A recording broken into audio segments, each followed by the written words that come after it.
What really happened with your host, Mike Rivero. You're listening to the Republic Broadcasting Network, where you'll find out what the Fukushima's going on. And aloha, America. Welcome to our show today. It is Tuesday, August 18th, 2020. Getting into the, we're pretty much firmly in the middle of the month here right now and getting along into the week here. We've got a lot to talk about today, and as usual, I'm going to talk about news until I run out of news. Then we'll open the phone lines for your comments, questions, and observations. Mike is in our control room, twiddling the dials, keeping us out of trouble, and ready to rock and roll as the show moves forward. So let's get into it here. Obviously, last night was the official start of the Democratic National Convention. They had the keynote speakers out there. Joe Biden's out there. And it did not come across very well. Right now, let's see, there was a story coming out of Your Destination Now. The DNC right now is like a 3 a.m. infomercial with less sex appeal. And viewers slammed it as boring and unwatchable the first night of the Democratic National Convention. And there are 3 more nights of this. And hopefully the Republicans are looking at this very carefully and making changes to what their presentation is going to be next week. Basically, it was described as little more than a 2-hour infomercial. Others basically said it came across looking like more like a telethon raising money than an actual convention. Apparently, Michigan Governor Gretchen Whitmer was caught on a hot mic saying it's Shark Week, followed by an obscenity that I can't repeat here on this here radio here. So anyway, Biden kicked off the convention yesterday with former GOP governors John Kasich, Christine Todd Whitman, and 2 other Republican women. They're making a big deal over Republicans who do not like Trump. And the entire theme of the convention so far seems to be, we've got to get Trump, we've got to get Trump, we've got to get Trump. No other ideas, no other platform whatsoever other than getting Trump. And of course, you've got Pelosi and her group out there pushing for Medicare for all and various other giveaways without any clue how they're going to pay for any of this stuff here. Now, Michelle Obama did a speech last night, and a lot of people were wondering why she didn't bother mentioning Kamala Harris as being the vice presidential candidate. It turned out Michelle Obama's speech was pre-taped from something like a week ago. And so Donald Trump is mocking Michelle Obama for her pre-taped speech to the Democratic National Convention. Now, remember what I said the other day about, a good exercise to do when somebody's making a speech, turn off the sound and just watch their face. Look for the body language, look for their facial expressions, and see how sincere they really are. It works really well on Michelle Obama's pre-taped speech there. So I leave that as an exercise for the listeners to do, both for that and for the speeches that are coming up tonight, which are going to be starting here in just a little bit under 2 hours.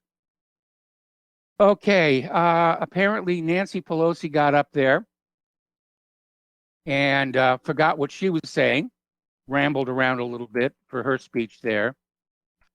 Now, yes, I know lightning just hit near here. We're under a big, big, big thunderstorm. So if I vanish in the middle of a sentence, you know why. Anyway, Willie Brown has now basically admitted that, yes, Kamala Harris slept her way to the top. And he basically wrote it in his bloggy San Francisco Chronicle column, saying that, he influenced her career by appointing her to 2 state commissioners when he was the Speaker of the Assembly. Now, the question I have is, did Kamala Harris sleep with Joe Biden to get the vice presidential nod? And I know it's kind of a disgusting thing to think about, but it's a legitimate question at this point. Now, another part of Kamala Harris' past that is coming back to haunt her is that during her entire tenure as San Francisco's chief prosecutor, she showed no signs of fighting for the little guy when she failed to prosecute any of the sexual abuse claims brought against Catholic priests in the city, despite the outcries from victim groups. In fact, as Breitbart News senior contributor Peter Schweitzer, president of the Government Accountability Institute, observed in his book titled Profiles in Corruption, Abuse of Power by America's Progressive Elite, during her 13-year tenure as district attorney and then attorney general, Harris failed to prosecute a single case of priest sexual abuse, though during that time period, at least 50 major cities were already bringing charges against priests. So anyway, basically, Nancy Pelosi is still out there screaming about the USPS. The Postmaster General has declared there will be no changes to the post office system until after the election is concluded. Careful choice of words. It sounds like he's expecting there to be things still going on after Election Day. but he's saying there will be no changes. Heading off moves by state attorney generals. Let's try that one again. Heading off moves by states' attorney generals to bring lawsuits to prevent any changes to the Postal Service. But the Postmaster General said, no, there won't be any. So the system is locked as it is right now until after the election is concluded. And Steve Scalise is out there saying that Pelosi's kind of fabricated this crisis so she can make money grab to funnel billions to the post office because she needs it to pull off no ID universal mail-in voting. And that's exactly what they're trying to do. All righty. Now, Alexandria Ocasio-Cortez wants to save the USPS, and she's come up with the latest in a long string of brilliant ideas. She wants to propose a national progressive pen pal program to boost stamp sales. Alexandria, have you heard of text messaging? I mean, I remember pen pals from when I was a kid, and you were encouraged to have pen pals and trade, but I mean, that's obsolete today in the age of electronic text message. Oh, Alexandria. I hope you did much better as a bartender. Anyway, we're still seeing protests against having to vote in person. Interestingly enough, of course, the protesters have no hesitation to show up in person to protest having to vote in person, which kind of makes you wonder what's going on over there. But yeah, the idea that you're not going to vote in person, I mean, that's virtually un-American, virtually. Okay, so anyway, more wet work seems to be going on here. The president of the Maryland Young Democrats, Joseph Kitchen, was found dead in his apartment despite last being seen at the beach. His last posts were threats to expose the Young Dems of America. It's unclear how he died. Nobody's saying just yet. But he was last seen in person at a state park in Annapolis on August 8th. The following Tuesday, Kitchen participated in a Zoom meeting with fellow Democratic colleagues, and it was shortly after the video conference that his brother said he went dark. Kitchen's brother said he couldn't get a hold of him, said his phone would go straight to voicemail. His social media was not active, which his brother said was unusual, and now he's been found dead in his apartment. Okay, now next week, of course, is the Republican National Convention, and already they've got two of their headliners are going to be Mark and Patricia McCloskey. This is the St. Louis couple who became famous after brandishing their firearms at protesters and activists who trespassed on their private street. They will speak at the Republican National Convention to offer their support for President Trump, according to the Washington Post. Now, I know that it is sort of traditional, or not traditional necessarily, but certainly expected for every incumbent president to wistfully start talking about a third term in office, even though you're limited to just 2 terms by the 22nd Amendment. But Trump is saying he should get a third term in office because of the fascist Democrats spying on his campaign. And Trump said, we're going to win 4 more years. And then after that, we should get another 4 because they spied on my campaign. We should get a redo of the 4 years. Well, I can understand what he's thinking, but that 22nd Amendment is the rule. You get 2 terms. And from where I sit, you pretty much wasted that first one. So we'll see what happens. Don't get me wrong. I'm supporting Trump over Biden in this election, but I'm not having a lot of high expectations for a second Trump term in office here, second Trump administration. Meanwhile, former Senate President of Haiti, Bernard Sansarik, is taking an opportunity of the Clintons' return to the limelight by demanding a full audit by Trump of the billions taken in by the Clinton Foundation, only 2% of which actually reached Haiti. And he's out there saying it's time for federal fraud charges. And yes, that whole Haiti situation, that really was a mess down there. Okay, over in Chicago, a Black Lives Matter mob led off the weekend march with "Loot It All Back" banner, an open declaration of more lootings to come. And I saw a video on Fox News early today about somebody just, screaming at the crowd, we've got to loot back, what they took from us. And so they're really out there screaming about, we've got to loot. It's a form of reparations, and just going nuts. And apparently last week, Black Lives Matter protesters looted and ransacked Chicago's Magnificent Mile for the second time this year. And I don't understand what they think they're accomplishing with this. Because, again, if they really want to bring about changes to our society, they need public support. And they're not going to get it by acting in a way that nobody wants to emulate. Everybody looking at BLM and Antifa, they don't want to be like them. They don't want to be seen to be like them. There's a lot of the Black population that are absolutely appalled by what's going on. And they don't want to be confused by these other people. Or rather, they don't want to be confused for these other people. Because it looks bad. Politics is perception, and the perception of Black Lives Matter and Antifa is that they're basically rioters and looters and pillagers. And this is apparently the new model for the Democrats. Now, Tucker Carlson came on out and finally asked, why is the media ignoring the brutal murder of 5-year-old Cannon Hinnon? This is the 5-year-old white kid who was literally shot and killed execution style by a 25-year-old Black neighbor right on his front lawn, right in front of his sisters. And nobody's talking about it in the corporate media. Of course, we're talking about it, in the independent media. And kudos to Tucker Carlson for calling attention to that, because it was a horrific crime. And it underscores the fact that corporate media is full bore. Anytime a white person harms a Black person, it's going to get headline treatment. But when a Black person harms a white person, it gets ignored because they're pushing an agenda. And speaking of agenda, last night I tuned in to watch Lovecraft Country, which is HBO's new series. And it seemed for the most part to be more about the, poor Blacks being victimized by evil whites. And I watched about 45 minutes of it, expecting to see something from the Lovecraft universe, except for the opening splash, they had something there. But it was just all about these poor Black people being abused by white people. And finally, I turned it off and I said, I don't need this.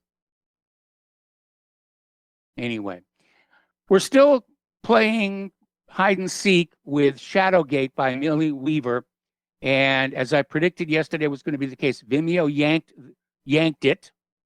It's still available on Band Video and a couple of other places. And as they get reposted up, we're going to link them to whatreallyhappened.com so people can see what this video is all about and why so many people want you not to be able to see it here. And I've watched part of it myself so far, and it's very interesting. It is very interesting to see what's going on inside this video, mostly because they have these two whistleblowers that are saying what's really been going on inside the deep state and how the deep state uses contractors to keep their own hands clean from the dirty work that they're doing here. All righty, over in Iran, their former defense minister and current military advisor to leader of the Islamic Revolution, Ayatollah Sayyid Ali Khamenei, says the recent deadly explosion in Beirut was 100% an Israeli job meant to pit the Lebanese nation against Hezbollah and disarm the resistance movement. In an interview with China's Phoenix television broadcast on Sunday, Hossein Dagan stressed that nothing is expected from the Tel Aviv regime other than crime. Okay, and all righty, let's see, getting on back here. Asked about the August 4th blast in Beirut, Dagan replied, I think what happened is 100% an Israeli job as it targeted food stocks. Okay. Now then, the Palestinians are being played as pawns in this deal between Israel and the United Arab Emirates. Apparently, shared enmity towards Iran is the real move between UAE and Israel. And the Palestinians just got caught in the middle of it. And already Israel is saying that it's not going to change anything about their policies toward the Palestinians, which means, from the perception of the other Arab Middle Eastern countries, the United Arab Emirates has just put their stamp of approval on how Israel treats the Palestinians rather. And of course, this is ranked up on the peace movement, if you will, is back in business. And if there's one conclusion to draw from the agreement this week between Israel and the United Arab Emirates, with Israel temporarily suspending its threat to illegal annexed parts of the West Bank, except Netanyahu's already said that's not operant anymore. So anyway, the peace industry is back in business. It means there'll be a lot of talking and nothing will get done here. Now, Kushner is out there saying that the U.S. will not allow Israel to annex the West Bank for some time. He's not defining some time very clearly. In fact, it could be immediately after the election. But questions about the Israel-UAE deal and annexation may have been answered by Jared Kushner, who says that Israel will not annex without U.S. permission, and the U.S. won't give that permission for some time after the deal. Maybe, maybe not. Looking at what happened at the Security Council last Friday with the resolution to extend the arms embargo on Iran, it's clear that other nations are no longer listening to the United States, and it's no longer the world leader it likes to imagine that it is. And I would not at all be surprised for Israel to just go ahead and say, we're going to annex and we don't need your permission to do it. Because what else is the United States going to do? Stop signing all those checks? That'll be the day. That will be the day. All righty, getting over into Belarus, things are heating up there. And apparently Lukashenko is out there saying, until you kill me, there'll be no other election. And apparently there are now general strikes, protests spreading all over the country. And after a week of violent protests following Belarusian President Lukashenko's re-election for a sixth term, we are told, he issued a surprise concession on Monday saying he'd be willing to hand over power after a referendum. We'll put the changes to a referendum and I'll hand over my constitutional powers, Lukashenko said as cited in Reuters. However, this is unlikely to pacify the demonstrators given that he emphasized, but not under pressure because of the street, although it's being widely interpreted as a sign he's indeed feeling the pressure given the rare political compromise gesture. Now, Great Britain, the United Kingdom, is adopting an interventionist role in the Belarus political crisis. As Belarus continues to grapple with post-election unrest, the British government is showing stronger signs of wanting to influence the outcome by potentially fomenting the overthrow of longtime President Alexander Lukashenko. Well, that all depends on whether he is the legitimate president or not. And according to the sentiments of the Belarusians themselves, he isn't, because the election was rigged. And again, as I mentioned, I think it was last week, I said, I'm very, very concerned that if we have an obviously fraudulent election this November, with all of this mail-in balloting and all this other nonsense going on, no IDs and the rest of it, and that if Biden were to be seen as stealing the election, that we could see similar protests and strikes here in the United States here. Anyway, in the immediate post-election environment, the British Foreign and Commonwealth Office published a statement where it called on the government of Belarus to refrain from further acts of violence following the, quote, seriously flawed presidential elections, end quote. In the presidential election of August 9th, Lukashenko was reelected to a sixth term in office with just over 80% of the vote, but opposition candidate Svetlana Tsikhanouskaya, the opposition candidate refused to accept the result and declared herself the winner. So apparently she's got a lot of support in the streets there. Belarus is kicking off a large-scale military drill near Poland and Lithuania. And on August 16th, the Belarusian armed forces announced large-scale military drills near the country's nuclear plant and in the Grodno region bordering Poland and Lithuania. The drills will take place on August 17th through the 20th and involve rocket and artillery units, air defense forces, and airborne troops. Meanwhile, mechanized and battle tank brigades also are holding live fire exercises. The military added that forces will train to strengthen the country's western border as part of the drills. Okay. Now, Moscow is saying that increased U.S. military presence in Poland worsens the security situation in Europe and warns that NATO is trying to distort reality. We got to take a break for commercial. We'll be right back. And welcome back to our show here. And a reminder that Republic Broadcasting Network, and for that matter, WhatReallyHappened.com, are in a state of perpetual fundraising. And once again, the postal address where you can send a check, money order, or if you prefer anonymity cash, is Republic Broadcasting Network, 2251 Double Creek Drive, number 302, Round Rock, Texas, 78664. The phone number where you can make a credit or debit card donation is 800-724-2719, extension 3. We really, really do need your help. All right, getting on back to the situation in Belarus. Lithuania is out there saying that Russian military help in Belarus constitutes an invasion. And they're saying there are no reasons for military support from Russia and no legal or other grounds for it. It would constitute an invasion into the country and would destroy the last traces of its independence. So Belarus is shaping up to be a new flashpoint. We could be seeing a new war in Europe originating from that border. Russia would risk a lot if it did it in the face of what's going on in Belarus, in the face of the popular support. It should figure out that an invasion would not be justified, neither legally, nor morally, nor politically. Spokesman for Lithuania added here. Now, over in Belarus, the opposition politician Svetlana Tsikhanovskaya, I'll get it right, trust me, calls on security forces to switch allegiance and says Belarus should create a legal framework for a new, fair election. She also called on security forces to switch sides. Okay, we're going to go ahead and open the phone lines here, and we're going to start with Joe in Tennessee. Hello, Joe. Welcome to the show. What's on your mind? Hey, Mike. I was watching Trump yesterday. I don't know if he was in Minnesota or one of them places up there, Midwest.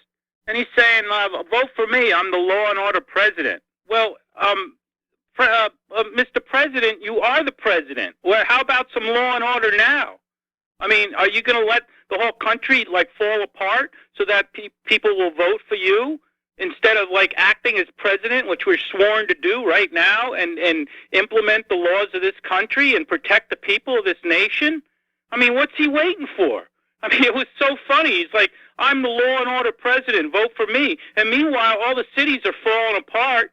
Everybody's killing each other. White people are getting dragged out of trucks and beaten up in the street.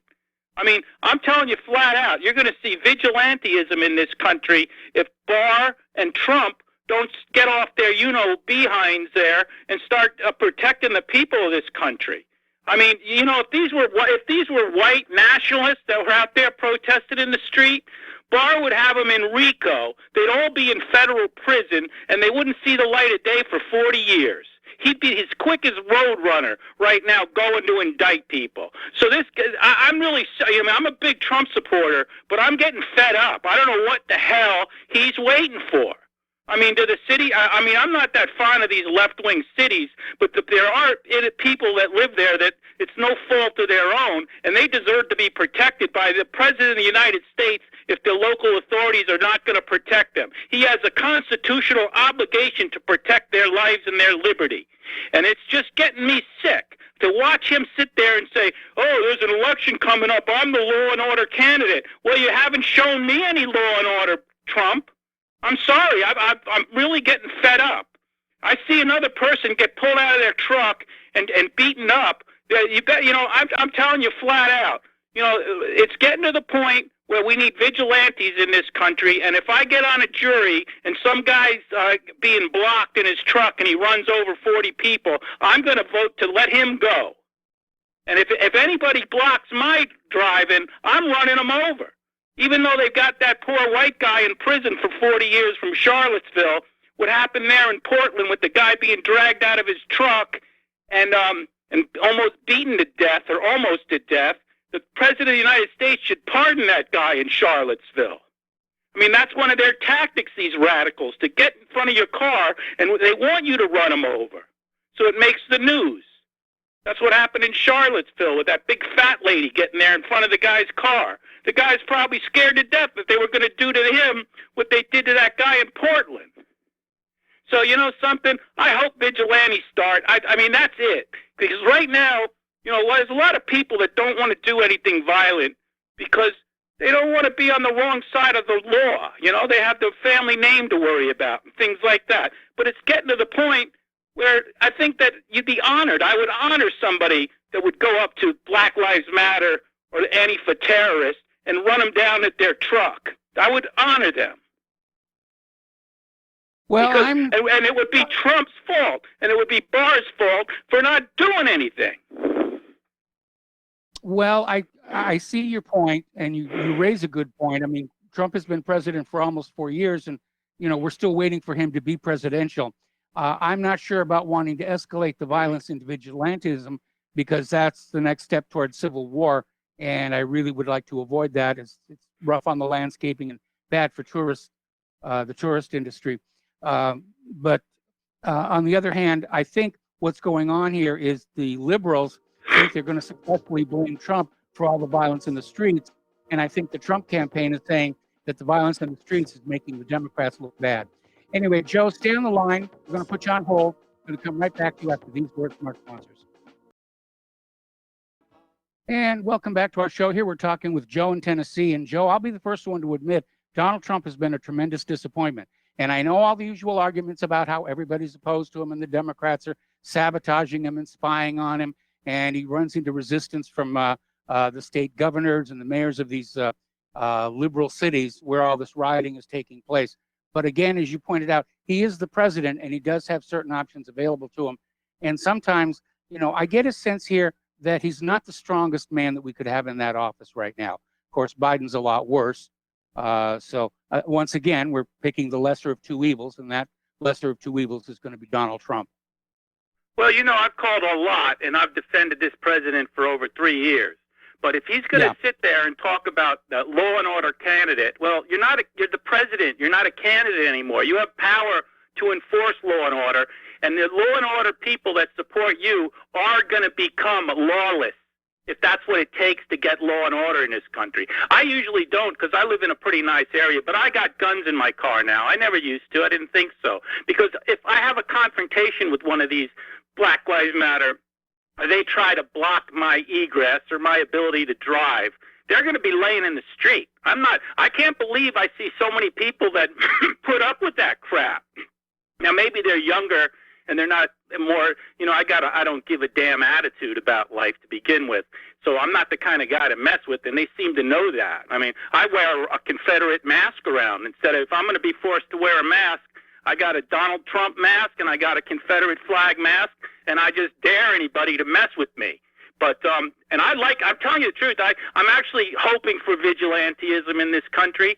And I'll tell you what, just because what's going to be funny about it is you're going to see how fast the president and the attorney general come down on a vigilante in this country. Oh, they'll let Antifa run riot and pull people out of their trucks and beat them in the street. The minute it's a white guy that gets a little justice for us, oh, you're going to see the Justice Department, you're going to see hate crimes and RICO, and you're going to see it all. You're going to see the power of the state and how the power of the state with Donald J. Trump as president hates white people. And that's all I got to say, and I'm pissed off about it, and I feel betrayed by him. Mr. Law and Order candidate. You're the president, Mr. Trump. You're the president now. It's pathetic, but I'll let you go, Mike. I'm sorry about being angry, but that's just the way it is. No, I understand you're being angry, and you've got a valid point. Trump's had the job now for going on 4 years. We're waiting for him to clean up the voting system. We're waiting for him to clean up the vaccine industry. We're waiting for him to start prosecuting crimes related to, like, the Clinton Foundation is just one example out of many. And we're not getting that. And again, I've heard all the excuses about how, he's fighting so much opposition, but he had to know that coming into the job. He wanted the job. He's got the job. And frankly, I'm not impressed. Joe, thank you very much for the phone call. We're going to let you go and switch over to Miles in Maine. Hello, Miles. Welcome to the show. What's on your mind? Aloha, Michael. Hey, Mark from North Carolina, get your scorecard out, because you're going to hear the second one that supports what Joe said. So now you're going to hear two Trump supporters, because you said you don't ever hear that, but I've mentioned several times when Trump's wrong, he's wrong. And I agree with Joe on that wholeheartedly. Michael, I would even add to that, what happened to equal protection under the law? Not only are we not being protected, not only are we not protected to have the same rights and the same right to, our First Amendment right to protest, but we get very damaging sentences in one race as opposed to those over the other. Jesse Smollett, some of these examples come to mind, but what has gone on with the equal protection under the law? Now, I would say, though, on that 22nd Amendment thing, Michael, I would, to a point, agree with Trump. I mean, how did FDR get all those terms? How did FDR get so many terms, Michael? The 22nd Amendment was passed after FDR. The 22nd Amendment was ratified, I think, in 1947. Yeah, but well, I guess the point what I was trying to make, yeah, that's exactly right. But so many people were afraid to get rid of FDR in the middle of the war that they just continued to vote for him. But this is worse. This is actually it is a constitutional crisis. It's actually a coup when you have members of the deep state that have been shown to be complicit in this with the former president, a special court, and everything like that. I mean, I don't see how this is anything less than what would be considered like a coup in these third world countries. Well, it does appear to be a coup, and I'm glad Durham is starting to dig at things. On the other hand, we had that Senate intelligence report was issued today saying that, yes, there was Russian interference in the 2016 election, or at least that's what the Democrats are saying it proves, and the Republicans are saying it proves exactly the opposite. So we're going to get some nattering and grommishing about that. But, we keep sitting here waiting for the wheels of justice to turn, and they never do. Well, here's the thing. They've come this close to doing this to this president, which, in my opinion, shows me they could do this to any president. They could spoil any election. They can make anything appear as what they want to accomplish their goal. And if that's not something that would be considered a silent coup, when you have all these agencies that are supposed to be there to protect the integrity of America and elections, Joe McCarthy's got to be getting the last laugh here. I mean, he's got to be down there saying, "Told you so," or up there rather. He's got to be up there saying, "I told you guys so." Yeah, I'm sure. What's that? How they say they all go to heaven? Well, anyway, though, everybody always talks about Joe McCarthy. These people are out and out communists, socialists, Marxists, and everything, and there's no apprehension whatsoever. So this is an amazing experience we're seeing here. But yeah, on that account, I'd have to say I agree with Trump. This is just a crisis he's presided over, if anything, if you ask me.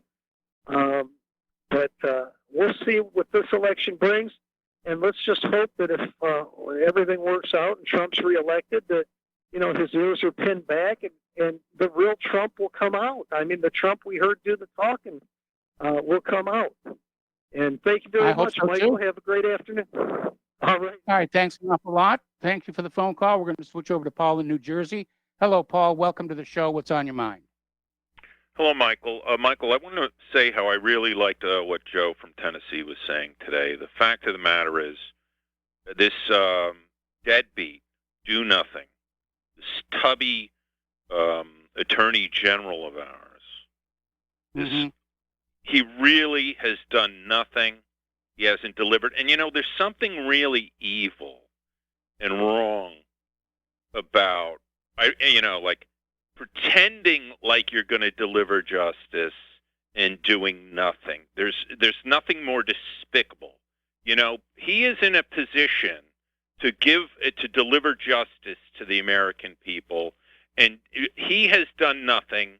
And Donald Trump, shame on him, likewise has observed all this and done nothing. He hasn't goaded Barr on any of this. He's done nothing. And so he lost my vote. Donald Trump, I will not be voting for you in November. That doesn't mean I'm voting for Joe Biden. It just means you lost my vote.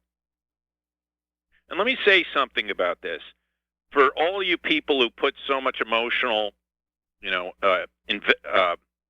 of your emotional, goodwill into this loser Donald Trump, I just want to, we should start working on how we are going to cope when Joe Biden wins, because Joe Biden likely will win in November.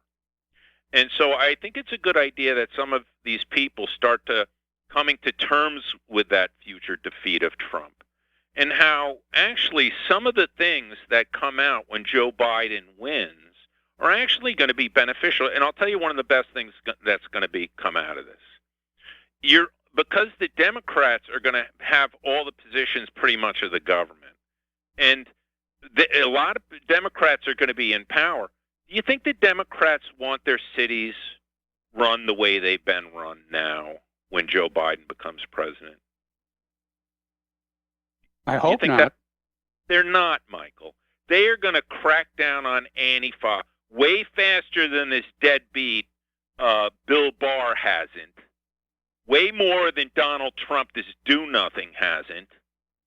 And they are actually going to clean up the cities because the wealthy Democratic urban classes in all these cities are furious. And why do you think there's a nod and a wink when it comes to Kamala Harris? Because what does Kamala Harris do better than any other person in the United States? She actually throws black criminals in prison, not Bill Barr. Kamala Harris will, because she's done it in the past. Because let's be honest, her issue is she doesn't identify by being black at all. She just pulls that out when it comes in handy. She's all Indian, and and these Indians believe in a caste system, and she's higher ranking, and she's going to throw these low-life criminals in a prison better than Bill Barr ever would. So my point is, she's going to be vice president, which means she doesn't have enforcement powers. No, she's going to have influence as soon as that doddering dullard starts losing it in the White House. Okay. She and Jill Biden are going to be running this country, just like Mrs. Wilson ran the country after Woodrow Wilson had his stroke, right? Or Eleanor Roosevelt. Exactly. And so what I'm saying is that don't think like just because the Democrats are, because remember how when Obama came in, we all thought, oh, they're going to take the guns away. They didn't take the guns away. And we thought, oh, everybody was all paranoid about this, and this. Not much really happened. You could still get your AR-15 under Obama. And so I expect nothing different under Biden. I don't see it as the end of the United States if Biden wins. And since Donald Trump failed, utterly failure on so many things, I think it sends a message to future Republican candidates and aspiring people. Maybe it sends a message to Tucker Carlson, the potential 2024 Republican candidate, right? That you better deliver and don't make phony promises you can't deliver on, and maintain justice and law and order. And this is where Joe from Tennessee was dead on. And kudos to Joe. And on that note, thank you, Michael. All right. Thanks an awful lot. We're going to let you go and switch over to Dan in Washington State. Hello, Dan. Welcome to the show. What's on your mind? Hey, thanks for taking the call. I also agree with Joe in Tennessee. I think in Charlottesville, the guy driving the car actually got like over 800 years in prison. and they basically threatened to kill him. But with time off for good behavior, he'll be out in 500, right? Oh, okay. Oh, they must be liberal there. But there's still political prisoners there, and they are political prisoners. I mean, just for things like a fist fight, they got 4 years, 8 years, people sitting in prison when they didn't even start the fight. So definitely, Trump, Barr, after that, started going after any kind of pro-white people like Identity Europa, which was just a peaceful college group. He tried to use propaganda. TRS, Mike Enoch is being sued. David Duke was being sued. The Proud Boys. So yeah, they have been busy. They're just going after anyone, like Joe was saying, that would stand up to Black Lives Matter. And so it's very disappointing. I'll give Trump credit because he was the only one who was fair enough at the beginning to say there was good and bad on both sides. But he has really not done anything. But I agree with you, Mike. I think they might just let it go because the American people are so sick, mentally, that maybe, you have to literally have like white women being murdered and raped right in front of a guy like Mitt Romney. What is it going to take for a guy like Mitt Romney to quit being a conservative, and then quit kissing butt and trying to be politically correct? You got George Bush Jr. He's coming out with a book, drawing pictures of immigrants, multiracial immigrants. These people they are sick. And so the Republican Party is so full of sick people. It's disgusting. And so's the Democrat, so I don't know. But I know a couple months ago, you had big riots in Portland where the Proud Boys were there, and they were starting to beat up Antifa and stuff. And look they're all gone now, because you're not even going to get a white guy trying to defend a Columbus statue at this point. You'll be charged with felony hate crime. Like the white guy and girl that painted over Black Lives Matter on the sidewalk in California, they're being charged with hate crime. So, yeah. I don't know. I think the city's got to burn. I don't know what else to say. The American people are stupid. And you have these sick people like George Bush and Mitt Romney that, and Biden and these people. It's almost like a satanic cult of these weird, self-hating white people. And anyway, so I'm still on the fence who to vote for. I probably won't vote. On another issue, Belarus, when I read about it, it said that guy won the election, Mike. Did he officially win, or did he lose? He's been declared the winner, but the general feeling among the population is that the election was rigged. Okay. I also read on your website your ideas for a fair election system. I agree with those 100%. And again, that's another thing the Republicans could have done. They, it's hard to try to be afraid that Democrats can steal it, because the Republicans have done nothing again about that issue, and they could have. Anyway, so I think that it's funny the guy from Belarus was against a lot of the COVID-19 lockdown. I think this is kind of a NATO thing. I kind of support him because of that. But I'll let you go. Dan? Thanks. All right, thanks an awful lot. We got to take a break for commercials. More callers waiting on the line when we come back. Welcome back to our show here, and we're going to go back to the phones to Tom in Florida. Hello, Tom. Welcome to the show. What's on your mind? Yeah, good day, Michael. And that was a good call yesterday, a very good call by Kevin. And of course, Miles always makes some good calls. But there you go again with Paul and the other guy from Jersey and your last caller. They're not going to vote. They live in blue states. Their vote there wouldn't count anyway. Who would care, because their vote doesn't count? But like you say, they should vote. Even if their candidate's not going to win, they should vote for somebody. Vote for Biden, Paul. Vote for him. What the heck? At least vote. Millions of men went to the battlefield for you to have the right to vote. To say I'm not going to vote is ridiculous. At least vote for somebody. That's why you have freedom in this country. And if you don't vote, they start seeing that, then you will become a communist country like Cuba or Venezuela. All these Venezuelans are over here. They're all voting for Trump because they don't want this to turn out like Venezuela or Cuba. We had a giant parade here in South Florida. There was 28,000 Cubans over here in Hialeah. They had a big parade Sunday for Trump. They had a big boat parade with Pam Bondi in Florida for Trump. Yeah, Trump's got everything, guys.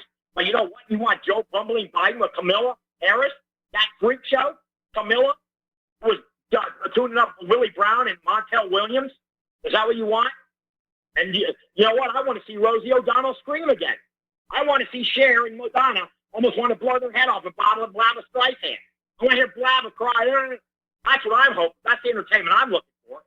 I don't care about the politics as much as I do right now about all these liberal Schweinharts crying like little babies. Another 4 years of Trump. Can you imagine Blabba Streisand, Rosie O'Donnell, that pork, and all these other Cher, and this scumbag, this hoe Madonna? Come on, Mike. You got all these screaming, memeing liberal freak shows And then you have these guys calling in how bad Trump has. What has Trump not done to make these guys happy? What has he not done? I mean, golly, he's exposed the immigration invasion of the country. He even said the other day, there's not 11 million in here. It's more like 30 million. That was out of Trump's mouth. California's got 9 million illegal immigrants in it. So never mind. I disagree with your callers. Every time all these blue state guys are bashing Trump. You know what? I think they're definitely going to vote for Biden. You say they're not going to vote. Yeah, we're right. Even Dustin said it in New Jersey. You have to vote. You do vote. Your vote's only good for Democrats anyway. Who's kidding who here, Mike? When you in Hawaii, your vote didn't count. If you're conservative, it did not count at all. In Indiana, sure does count. Your state now that you're in, it counts when you vote Republican and you have conservative viewpoints. Okay, no, Tom. All these New Jerseyans and New Yorkers, they all want to come to Florida. Mike. They don't want to pay that. Look at all these billionaires trying to get out of those states. Look at them all. They want to flee. They're fleeing their cities. Oh, Tom. Yeah. Yo, Tom. Yeah, Mike. Yes, you need to keep that microphone closer to your mouth because you're fading out. Sorry about it. No? Okay, much better. So, I hear these guys complaining, but all these liberals in New York, in New Jersey, they're all wanting to come to the South. Or they on California, they all want to go to Arizona. Sorry to interrupt again. I got to put you on hold. We got to take a break for station identification. Don't hang up. I'm going to come right back to you after these few words.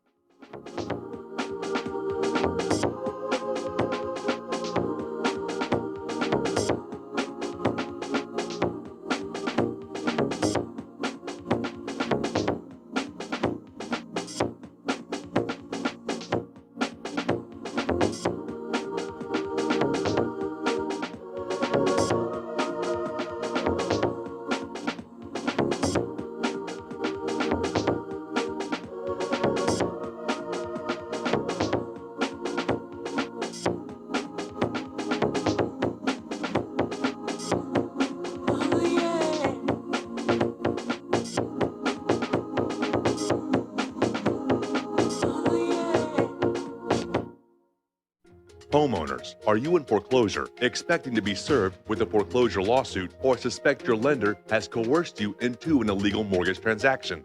A huge number of mortgages made in the last 10 years have legal issues and are possibly defective. State laws and the U.S. Supreme Court have upheld that defective mortgage documents are grounds for foreclosure defense and for counterclaims in favor of the homeowner. If your mortgage has been sold or assigned since closing the loan, it may be defective and you may be paying the wrong party, and the lender may not have standing or the right to foreclose or collect payments under the law. If you would like to know if your mortgage is legal or not, or know if you are paying the right party, we can help. Our initial consultations are free of charge. We are not attorneys. We are legal researchers and work closely with experienced lawyers who know how to help you find the evidence to help you keep your home. Call toll-free 1-855-2-KEEP-IT. That's 1-855-2-KEEP-IT today. This is RBN, the Republic Broadcasting Network.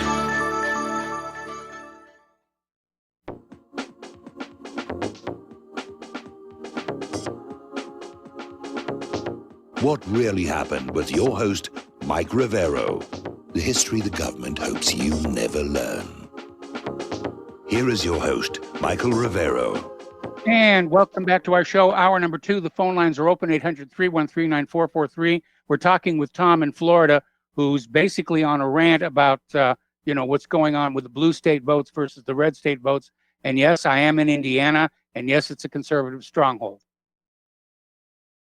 And that's right, Michael. And, Kevin was a great call yesterday when he was saying, you know what, at least vote. Millions of men went to the battle to give us our freedom to vote. Okay, I don't want to hear all these. I know you're going to have other callers say, oh, yeah, right. Listen, what is the better of the alternatives? Do you want bumbling Biden with Kamala Harris will be taking over the presidency probably within a year because they'll make it, the demon rats will make it sound like Joe's totally decadent or, dementiaed out, Alzheimer'd out. So they'll put Camilla in there. You want something like that? It was funded by Willie Brown, getting money from Montel Williams. This is a real creep, this Kamala Harris, okay? You're talking about a creature of the swamp. There it is right there, okay? And now your callers are calling in, talking, bashing Trump What? I like one of your callers that hate this, always talking about Trump. I want to ask him what one thing they do like that he did. I want to know one thing that you really admired about Donald Trump that he did to make them feel like, hey, maybe he's not that bad. Because everything is all about bashing. Trump, he'll do this, Trump do that. We haven't even seen the Durham report, Mike. Wait for the Durham report to come out. And then, then I'll jump on board and say, if Donald Trump don't start arresting these people, like you and me totally agree that those mayors and these governors and these blue states need to be arrested for what they're allowing the looting, the sanctuary cities, the burning, the taking of our monuments down. Yes, I agree. All your callers, I agree. We need to have these people put in jail and hard labor, like in the Cool Hand Luke. Okay? They need to be put in sweat boxes and busted because they were there doing to this country. Okay? But now, when I see and hear, the stuff I'm seeing on TV with these liberal celebrities thinking all their filthy money, never had to worry about living this in a steak or little caviar or whatever. Let them go to Cuba for a frickin' week and see how they like it, these frickin' leftists. Okay? Let all these guys that call in and they hate bashing Trump, let them go down to one of these third world countries for a month and see how they like it. Get used to cold showers, gentlemen. Get rid of having a chicken once a week and maybe you get about 20 grains of rice and a couple beans and hard bread. Okay? I've experienced it. I know what it's about. You got to learn how to use a squatty potty. You're going to be squatting a lot. Okay? So, I'm hearing all this nonsense about this and that. Listen, Mike, here's the thing. With the Trump administration, there's some things he didn't fully force, I guess. But you know what? This has been exposed. And like I said, the narrative's been run by ABC. We know what they stand for. NBC. And CBS, the Communist Broadcasting System. Or station, whatever you want to call it. It's all being controlled by whoever is in power. Whom is in power. Mm-hmm. But, slowly it's eroding. Because I think now people are waking up. A lot of people I talk to, they're like, hey, man, everybody I talk to that talks about the news, they all say it's fake. Because Donald Trump has exposed there's fake media. It's all fake news. Mm-hmm. Look, where's Rosie O'Donnell? Where's Cher? Why have they left Australia? They said Canada. They said they were going to go to Canada. I don't see none of them going. Why don't they sell their homes, their multi-million-dollar homes, to get out of here? And Blabba Streisand with that big schnozzle on her. Okay? Bobby, she thinks she's so intelligent, like she's got the brain of Albert Einstein. It's disgusting. And then you got to hear this spew out of Michelle Obama. That Michelle Obama, the hate. This woman's living in a $12 million home. She's got a gated community around here, and she's telling everybody, all the blacks, how bad they have it. Michelle Obama at her little convention yesterday, the poor blacks, and everybody's bald. If they're so dang poor, haven't you seen Uncle Tom yet? Mike? I'm sorry, you got cut off there. Have we seen what? Have you seen the movie Uncle Tom? Well, yeah. With Larry Elder, Candace Owens. Okay, yes. if you saw the documentary, Larry Elder says right in that documentary, the black people in this country have the 15th largest economy in the world. Just the blacks that live in this country, not the whites, the blacks. The Afro-Americans that live in this country have the 15th largest economy in the world, Mike, and they're still complaining.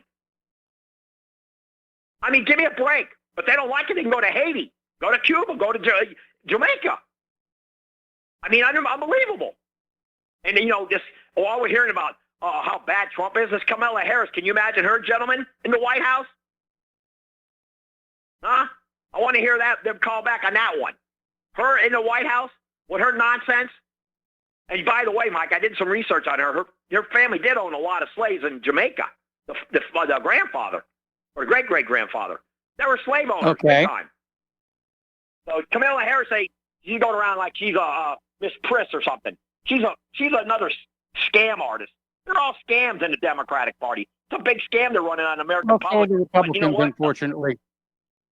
Well, yeah, absolutely. Like I totally agree with your one call about George Bush, Mongoloid George.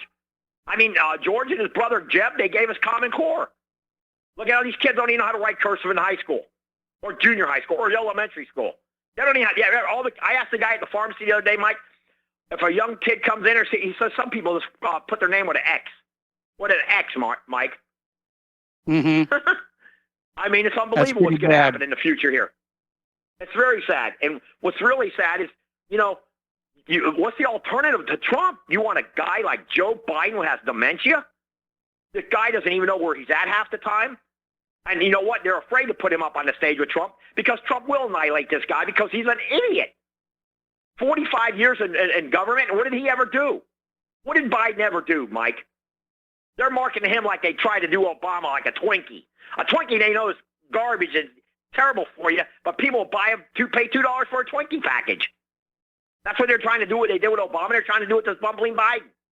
Mm-hmm. It's unbelievable. It's like they're marking him like Super Bubble gum. I mean, it's unbelievable. And we'll see what happens as far as how this election goes down. I believe they're going to try to steal it through the mail-in vote. Yes, people need to go out and vote. They're going Yes. to try to steal this thing. There's no question about it. Here in Florida, Trump's pulled up now. They have him in a couple of polls. He's up by 1 right now. They have Trump, Biden. Trump's up 1 right now in Florida. He's up 1%. So it's going to be interesting. But, you know, and by the way, Mike, here in the Herald and the Fort Lauderdale Sun-Sentinel, there's 700,000 illegals living in Dade and Broward County right now. 700,000 people are not registered to be American citizens living in South Florida. And then But on I'll top bet of that, they they're want to bring registered all to these vote. Yes. No, I'm talking about illegal alien. The illegals have no citizenship papers. That's in Dade and Broward, in Palm Beach County a little bit, but mainly here at Dade and Broward. Also, they mentioned in the Herald about what's going on. All these New York and Jerseyans and even people from Delaware, all these people in these blue states are coming to the South. They're going to Carolinas, mainly to Florida. Some going to Georgia and the Carolinas. That was mentioned in the Herald. So, you know, it's unbelievable. And, you know, by the way, the Herald's owned in the Fort Lauderdale Sun-Sentinel is owned by the McClatchy family. Have you ever heard of them? Yeah. Oh, yeah. The McClatchys, they own the papers down here. And let me tell you, they're like the Pritzkers. These people are so left-wing, it's ridiculous. They're very left-wing. That's what Trump's got to face. He's got a lot of left-wing billionaires attacking him. You got that Bloomberg, this idiot Bloomberg. Now he don't want to pay the helpers for his campaign. You saw that on the news today? Yes. Mike Bloomberg. He don't want to pay the help now. He's like backing out because I mean, this thing is a whole big giant Kabbalah. And of course, then Michael, you got George Soros, that guy Soros, the filth that he's perpetrated. I do agree with a couple of your callers that Trump should go get him arrested. He should be shackled right now. That guy needs to be shackled because he's backing Antifa and BLM. That guy, so if Trump was, I think a lot of your callers would stop their nonsense if Donald Trump would actually do his job and go arrest Soros. He needs to be put in the slammer because I know in Hungary, the president of Hungary told me he ever steps foot in there, he's going to be arrested. And he's going to do long term. Soros. Yep. So Soros is one of the perpetrators of all this anarchyism. And, you know, Mike, the seed of sadness of what's going on in the Magnificent Mile in Chicago, that's heartbreaking because I was there. It's a beautiful place. It was beautiful. Along the water there, and it was absolutely gorgeous. It's better than Miracle Mile here in Miami, South Florida. Now you had the Magnificent Miles. The Miracle Mile was modeled after the Magnificent Mile in Chicago. Okay? And see all the looting over there? Now they're going to bring all that crap from the south of Chicago up north? It's crazy. Yep. And It is. It's totally insane. And you know, Mike, this little boy that got murdered, I did see today on his GoFundMe page. I guess the parents are up to like $750,000. So I thought that was very good to see that. You know, for the little boy that got murdered, cold blood in front of his sisters. Maybe they'll hit $1 million here by this weekend, I think. But I mean, money's not going to resolve that. I mean, money. You could really put $1 isn't. billion on that little boy's life. On the other hand, raising that amount of cash, you know, with a situation that's not being covered by the major TV news networks, tells you that the major TV news networks aren't in control of the national dialogue any longer. Very true. Very true. I heard this kid Salmon's going to be at the Republican convention giving a speech, so that'll be nice to hear that. Salmon, the guy that they tried to railroad on CNN and all these other networks. But yeah, Mike, you know, Donald Trump is not the greatest president, maybe, but I tell you what, he's better than Bush. He was better than Bush. I would say he's at least equal to Reagan in some ways, or even better with immigration. And yeah, Donald Trump is not. You know, yeah, I was happy when he got rid of that idiot Sessions. I'm not saying Barr is much better, But Sessions was totally in the bed. I mean, yeah, I'm really waiting for this Durham report, Mike. I want to see the Durham report. I want to see what's going to happen. Obama should be arrested and Biden, if it's true what everything somebody's saying on the media. Joe Biden and Barry Soetoro Hussein Obama, or Davis, Frank Marshall Davis's son, should be arrested if they try to do a coup like one of the callers said earlier. If it's proven there was a coup against Donald Trump at the beginning of his term, and it's proven by Durham, I want these people arrested, and that clues Obama. That clues that bumbling Biden. And we never hear nothing about Hunter Biden. What happened to Hunter Biden? How come the media has? Yeah, that's still out there. That whole scandal's still out there. Yes, there's nobody saying a word about Hunter Biden and the filth he got away with, let alone the three fraternity suits he's got, or two of them. Supposedly, one of the new Trump commercials has an excerpt from the phone call of Joe Biden to Poroshenko regarding the firing of that prosecutor. So that's now getting out there. Well, that's good news. I mean, Trump has got exposed. The leftists. Trump should run an ad with Rosie O'Donnell, Barbara Streisand, Cher, and this Madonna. If he were to run an ad like that, is paid $10 million to run that ad constantly in a lot of these red states, he'll win the red states. Because people don't want to look at these ugly mugs of these broads. Because everything, they might be pretty in some ways, but they're really ugly inside. Their ugliness comes out inside. Believe me, they don't love America. They hate America. The filth that they spew. And Mike, I just got to say, all these guys are calling for these blue states. I don't know how it must feel to have to go on election day knowing if you really want to vote, but you can't vote because your vote's not going to count. If I was in one of those blue states, I'd get me a bullhorn. One of those real loud ones, and I'd go around, I'd hand out flyers, and I'd do anything I could to try to get these people from they're so brainwashed, trying to shake them to reality. Because Jersey, all these states are so blue. Why? They used to be actually conservative now. And now you in California, you want to take the statue down of John Wayne, Mike? John Wayne, really? Because he's made Western movies? And he's a tough Irish American white guy? I don't get it. John Wayne's a racist and this and that. And he's married to a Mexican woman. No. This is all the narrative of these filthy communists, like Miles said. This is McCarthy's rolling in his grave because he's 100% right. Hollywood's full of communists, liberal, licky, kissy, touchy-feelies. It's disgusting. It really is. It's really disgusting what's going on. But, when they start talking about John Wayne statue, the airport's got to come down his name, and then you got the blonde lifted Washington, you want to tear that down, of George Washington. Mm-hmm. I mean, come on. Who's kidding who here? And, Mike, I got to tell you. Tom, we need to wrap it up. Interesting in November. All right, thank you for taking my call, Michael. Have a great day. Yeah, thanks an awful lot because we got a lot of callers waiting on the line here. And let's go to David in Boston. Hello, David. Thank you for waiting patiently. What's on your mind? Aloha, Michael. Aloha, Michael. I always enjoy hearing the previous caller. Hey, Michael, will you indulge me to do an impression of presidential candidate Joe Biden? It's going to be with a Boston accent, though. Oh, I haven't done a Boston accent in a very, very long time. Back there. Okay, so I can do this. I'm campaigning back there. This is an impression of Joe Biden. This is what I came up with.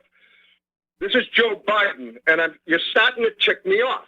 You're starting to really tick me off with this basement Joe and this dementia Joe and this sleazy Joe and this slimy Joe and Trump calling me Sleepy Joe. You're really starting to tick me off. Let me tell you something. Get it straight. Get it straight. I'm Sloppy Joe. Sloppy Joe. Can you understand that? It's very simple. Now, if you're a woman out there, if you're a mother out there, and you've never served your children, your kids Sloppy Joe, then you're not a woman. And if you're a bachelor, and you've never eaten Sloppy Joe, you're not a man. And if you're a kid, you kids out there, if you've never eaten Sloppy Joe, they're cheating you out of your childhood. If I'm elected president, okay, forget about the chicken in every pot. And I'm going to put Sloppy Joe is going to be on every plate in America. I invite the neighborhood kids over for Sloppy Joe all the time. I invite all the neighborhood kids over for Sloppy Joe. They sit on my lap and they eat Sloppy Joe. And, you know, so I don't know. I'm just, get it straight. My name is Sloppy Joe, okay? Son of a bitch. Son of a bitch. Watch your language. Watch your language. Well, no, I'm just quoting him. You just quoted him, Michael.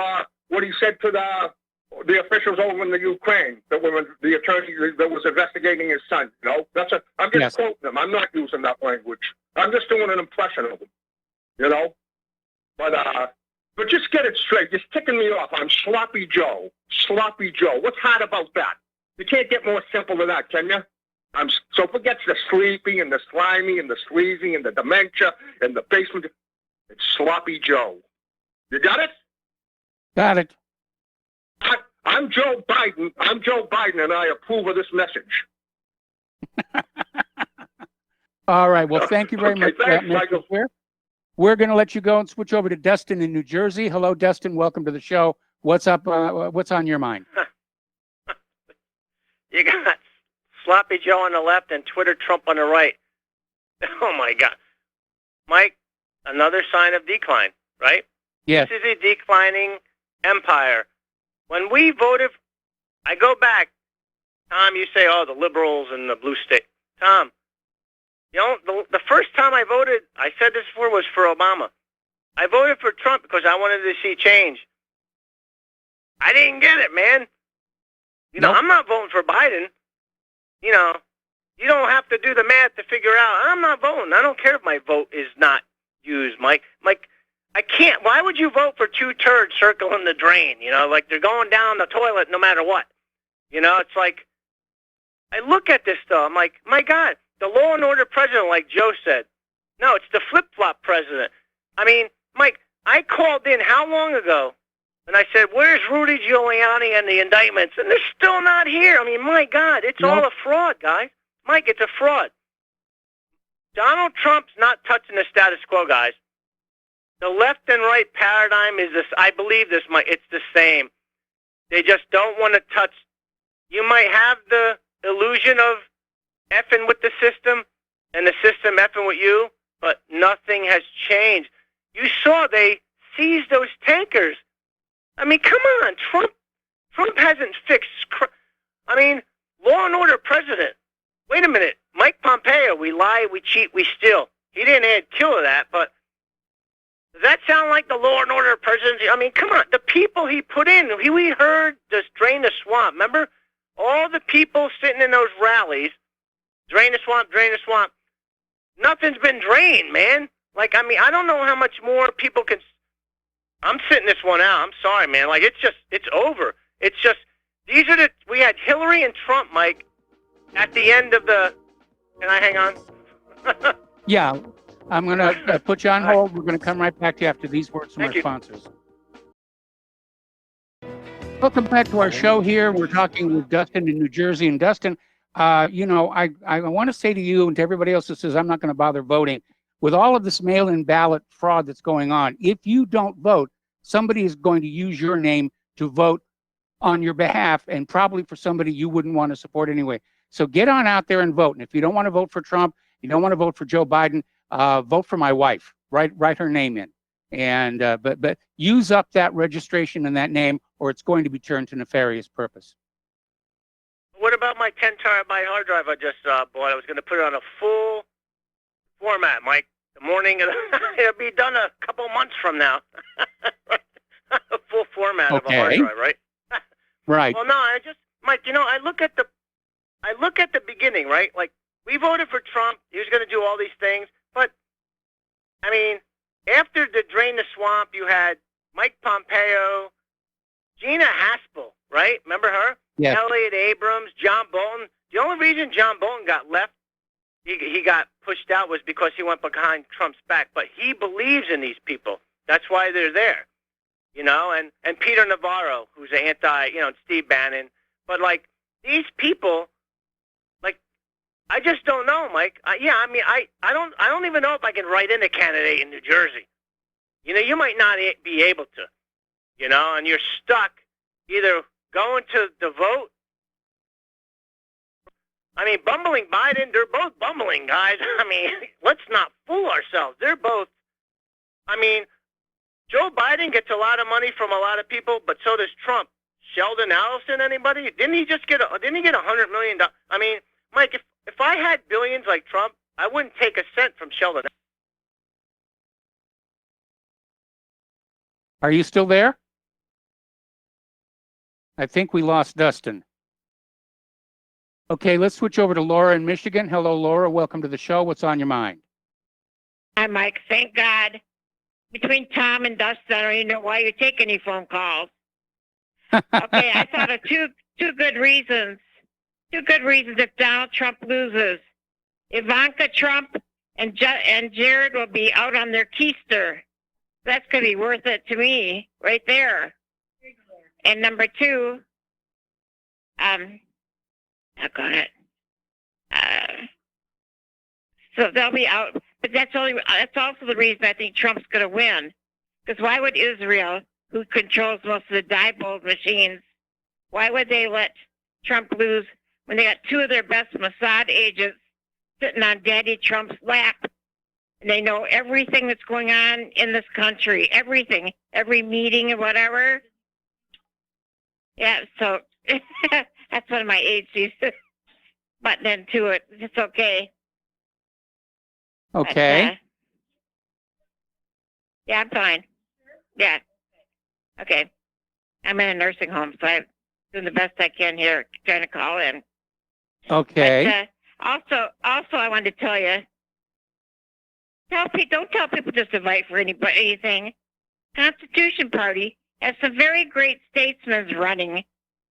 They had Chuck Baldwin. Now they got a man named Blankenship. I mean, vote for the Constitution Party. In Michigan, it's called the Taxpayer Party. So please, don't just throw your vote away.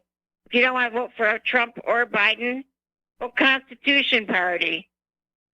And that'll kind of show that we can. So that your registration is used up. That's all I'm really saying. Is make sure that nobody can use your name to vote to help rig the election.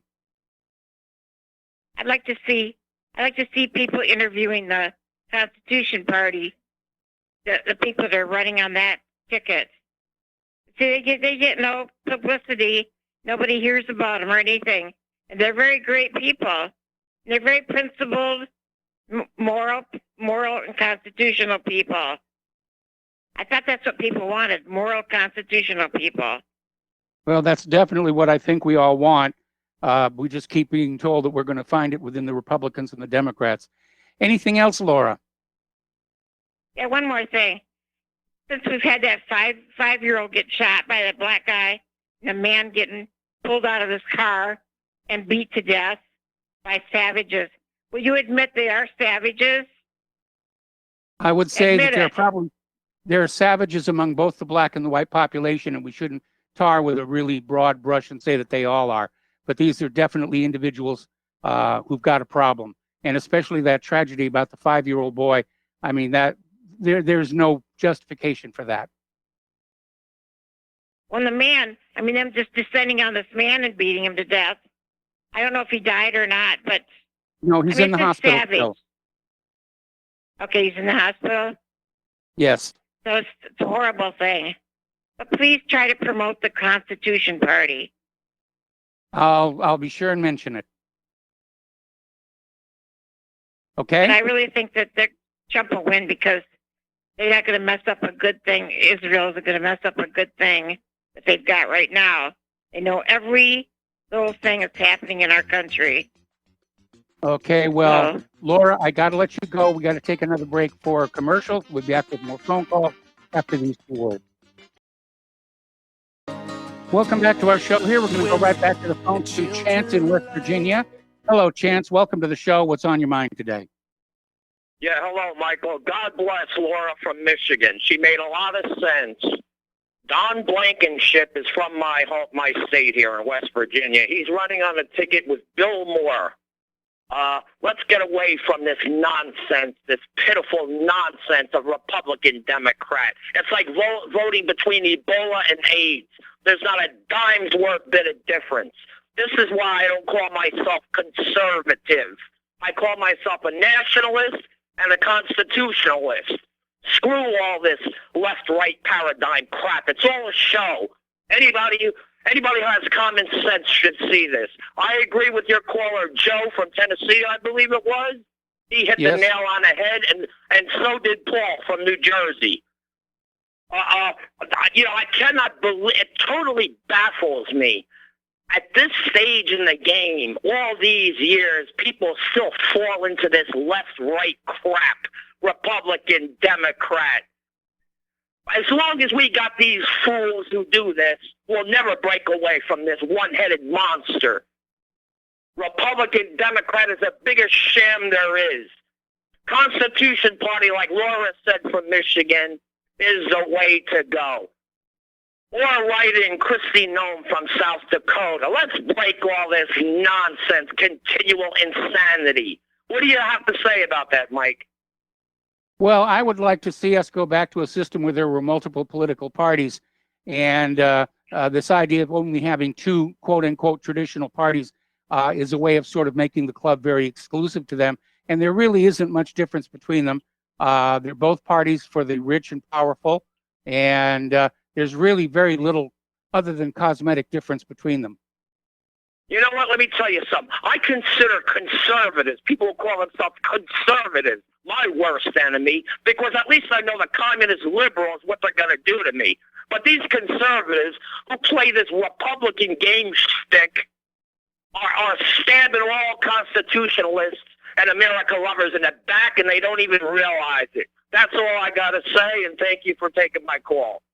All right. Well, thank you very much for the phone call. We're going to switch over to Mo in Florida. Hello, Mo. Welcome to the show. What's on your mind?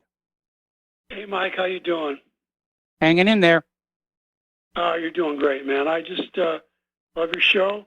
I mean, I shouldn't even call it a show. It's just real information. But, you know, I think scores, I had to look it up because I thought it was 14 years. It's 20 years. It's been like, you know, almost 80 years since World War II's over. And, you know, I'm a baby boomer like you, you know. I was born just after the war. And, you know, we keep thinking we're going to get out of this thing unscathed. And, you know, I'll be honest with you. I'm talking to a lot of people that are very worried what's going on. And you know, you said it all when you said all wars are bankers' wars. And these people want it and like Gerald Celente says, when everything else fails, they take you to war. And I think that's exactly what's going to happen here. I think this whole left-right paradigm, just like your previous caller said, is a bunch of BS. Of course it is. You got two of the tribes fighting it out, and world domination's at stake. And I don't know, Mike. I just hope you're safe. You know, lock and load, get enough food, enough water. Not to be paranoid, but hey, you know, did you? By the way, I don't want to keep talking here, but did you look at that Hellstorm with Ryan Dawson? That series about the devastation of Germany. Yes, I did. That just made me. I mean, my dad fought in that war. You know, he did. I mean, he was a fighter pilot. Yes. You know, and it's horrible. That people think that cannot happen again, and here we are. Of course, it can happen again. Almost four scores since World War II, and I just, you know, you don't learn from history. You know, we just end repeating it, right? Yep. It's a shame. It really is. It does feel like we're heading for a new world war. Yeah, if they just couldn't, you know, if we got Ron Paul in there somehow, I campaigned for the guy twice. You know, it's the only one that was for sound money, and they can't print the money. They can't afford the wars. Just like you said, right? Yep, absolutely. All wars are bankers' wars. They can just pay for anything, and nobody has to vote on it. You know, until that changes, I don't know, Mike. I don't know. You're 100% right. You know, I learned a lot from you, and I appreciate it. Well, thank you. Okay, well, thank you very much for the phone call. We're going to let you go and switch over to Murr in Wisconsin. Hello, Murr. Welcome to the show. What's on your mind? Hi, Mike. Well, I heard Laura, and I thought, well, that reminded me I needed to call in because of there's something called sacrificingliberty.com that True News is putting out. It's a documentary that they've made with the survivors and interviews with them, and it's going to be $59.95 for the 4-hour live stream. And they do have a few vacancies still. It's $1,000 for a couple to be there live with the survivors watching this. And survivors of what? Pardon me? Survivors of what? Liberty, the USS Liberty. Oh, okay. All right. I didn't make it clear. Sacrificing Liberty, yeah. That's the title of it. But like I said, Cynthia McKinney's going to be there, too. She just decided to do that. And they did an interview with her just recently, too. True News, TRUNEWS. That's out of Vero Beach there in Florida. And it's very good. But Laura, you know, if it hadn't been for her prompting her husband about the Yellowstone, it's called a tender ship, where they tend other ships. It was in the Mediterranean at the same time, too. And they knew nothing about the Liberty. It was yet another ship that wasn't allowed to go to the aid of the Liberty. And even so, divine intervention kept that afloat and kept those guys alive all these years. I think it's 147 Purple Hearts, the most any ship has ever gotten. But they had to do it in secret. Yeah, same thing with the CMH, with the captain one. Who in their money runs us? Who has everything backdoored? She alluded to that too, Laura, with the backdooring. And that is how it is. But we don't have to worry. You know, we can take care of ourselves. Yeah, you don't have to depend on their medical system, really. You know, you can find ways to take care of yourself, right? And as far as law, the same thing. We don't need priests of law, and we definitely don't need priests of spirit. We have direct connection. Okay? We don't need to worry, is what I'm saying, people. And especially this COVID nonsense. Come on. Viri are debris. Positive is not active. There's a couple nice little axioms, you know. But just take care of yourselves, people. You know, it's not worth it. You know, Germany was usury-free for 10 years, and that's why they're demonized. Jews bragged about World War I stomping on Christianity in Germany. Okay? And then they had the Weimar Republic in between. We're just about that decadent now. Yes. Just about. So anyway, people, take care of yourselves and be strong. Drink plenty of water. Go to the bathroom. And get plenty of rest. Mother says so. Sound advice. Thanks an awful lot. We're going to let you go here. Switch over to Ken in New York. Hello, Ken. Welcome to the show. What's on your mind? Did we lose Ken? Oh, no, we got him now. I didn't hear the... Okay. Sorry. I did buy that book, and it was well worth it. I mean, it was... there's two versions of it. I think there's one in black and white and color.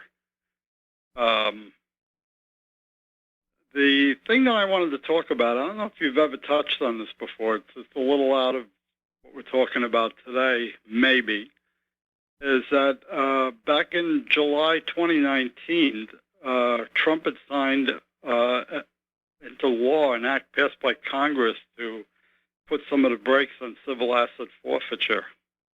Did you ever cover a story like that? Yeah, we covered it briefly when it came on out and basically said that the civil asset forfeiture had an original noble purpose, but it didn't, and it was time to remain. Yes, because I was wondering why it just came out.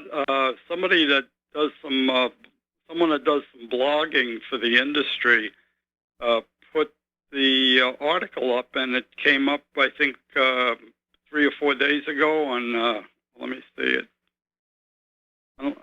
It says February 10th, 2020. I wonder why it just came up on RBN.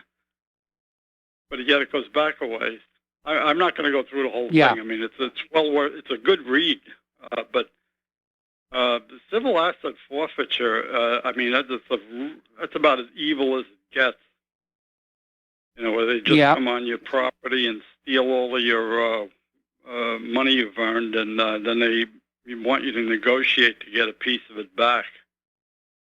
Yes. Absolutely disgusting. And it's done, apparently it's done only to target individuals, I guess. Maybe they go around looking for people that maybe politically active or something of that nature.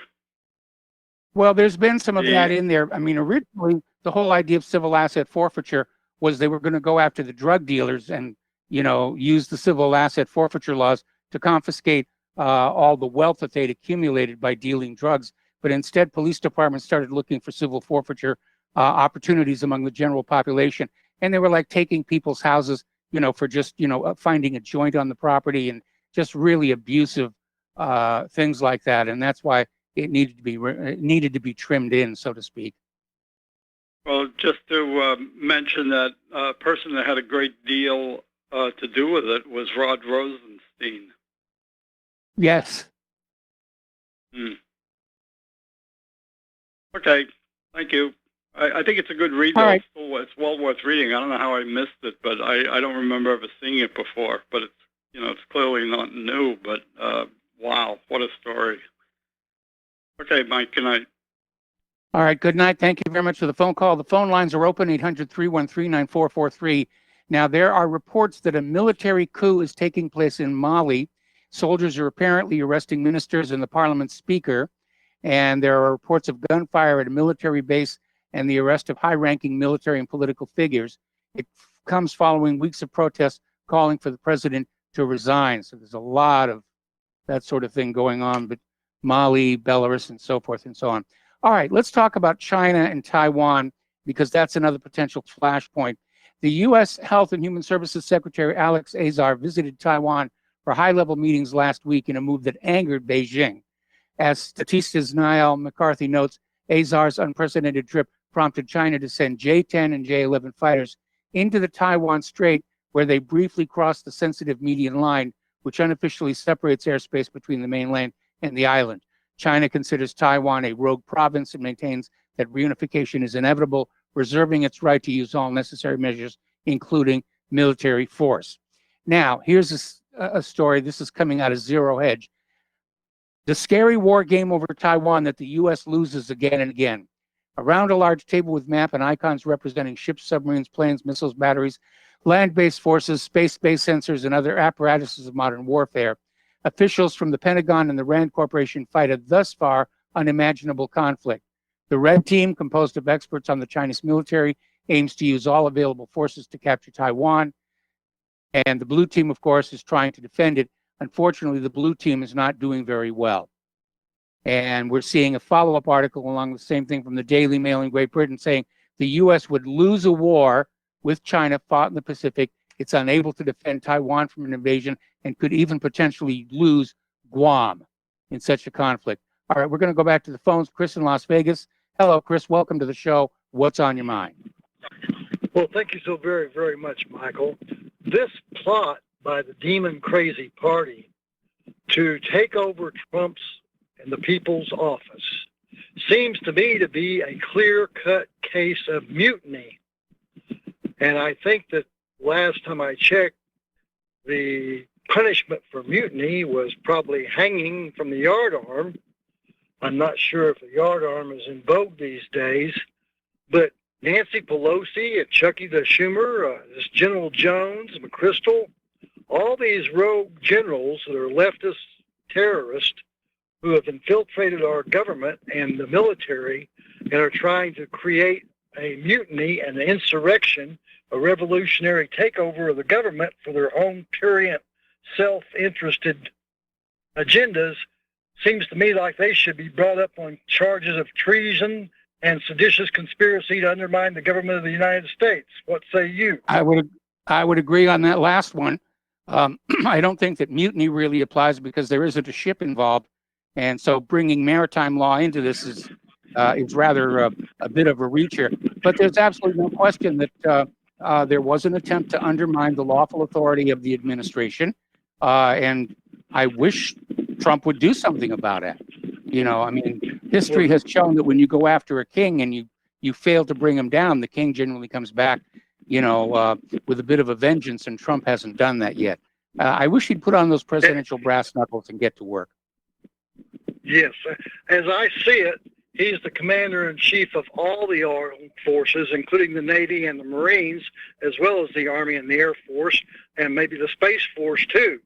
And so, therefore, I think that the mutiny statute should apply. At least seditious conspiracy to commit revolutionary terrorism against America and to take over the government certainly applies. So thank you so much for taking my call today. God bless America. I'll let myself go.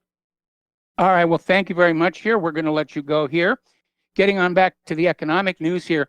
One of the largest franchisees for Pizza Hut is NPC International. They just filed for bankruptcy, and they're going to be closing 300 Pizza Hut restaurants, mostly dine-in locations. This is kind of a bit of a surprise because pizza sales have really gone up during the pandemic. Domino's is hiring people like crazy right now. But apparently up to 300 Pizza Hut's restaurants will be closed, most of them dine-in locations not well suited for carry-out and delivery. Primary means that people are getting pizzas right now. Okay, phone lines are open, 800-313-9443. We're almost here to our last commercial break and the last segment of our show here. Shoppers made 2 million fewer trips to the supermarket than expected in the week after face masks became compulsory inside stores.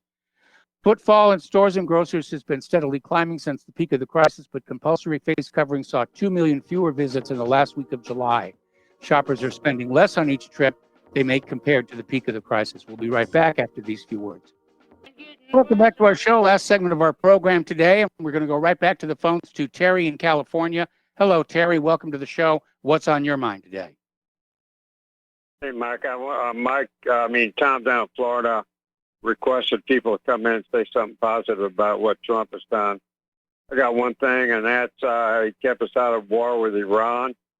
And on the other side of that coin, though, he got us out of the P5+1, and that's obviously not him. It's to me, it's obviously Netanyahu and Adelson. And he got us out of the long-standing treaty we had with the Soviet Russians from Reagan and Gorbachev, intermediate ballistic missile. That's obviously a gift to Wall Street, in my view. Now, yes, very much so. I have a history. I'm sorry? I said very much so. Yeah, and I have a history of combat in I Corps, and it does affect my views on things. I was totally against burning down villages with the Zippo lighters and napalm, because if you see the effects of that, you got old women crying. They just lost everything. They got part of their family burned up, and they got little toddlers running around crying. And anybody who hasn't seen that just doesn't know the impact of it. And that's why I think Bush and Lyndon Johnson were two of the worst presidents that in my lifetime. And back when I lived out in St. Louis when the Japanese bombed Pearl Harbor, and if something like that happens again, back then everybody mobilized to the recruiting offices the next day, which was Monday morning, and the line was going out down halfway through the block. And I think you're not going to see that again, because too many people have wised up. They know the whole thing's a scam, and they're not going to show up. It's not going to be a hippie thing. It's going to be a middle American thing, and they're going to hide the figures from you. The press is not going to tell you how many people refuse to go. Just like they refused to publish the figures of the Iraqi war veterans that in the Army, they came back to the U.S. for 2 weeks, and how many thousands didn't show up to go back over? Yes. So they're not telling you that. And we don't need war, anybody. But that's what I'm afraid of Biden. He might just concede to, the Zionist wishes. And that woman that mentioned True News, that is one of the few Christian broadcasting networks that is not Zionist, that'll stand up against them, you know. And as far as I'm concerned, I hear some music, Mike. I'll talk to you some other day. Okay, bye. All right, call back in again here. Yeah, there's the music. It's time for us to get out of here. Stay tuned for John Stadmiller. I'm sure he's got lots and lots of things to share with you. Please spread the word of RBN. Spread the word of whatreallyhappened.com. Please donate. We need your help. And please donate. We need your help. And we'll be back tomorrow. Aloha, America.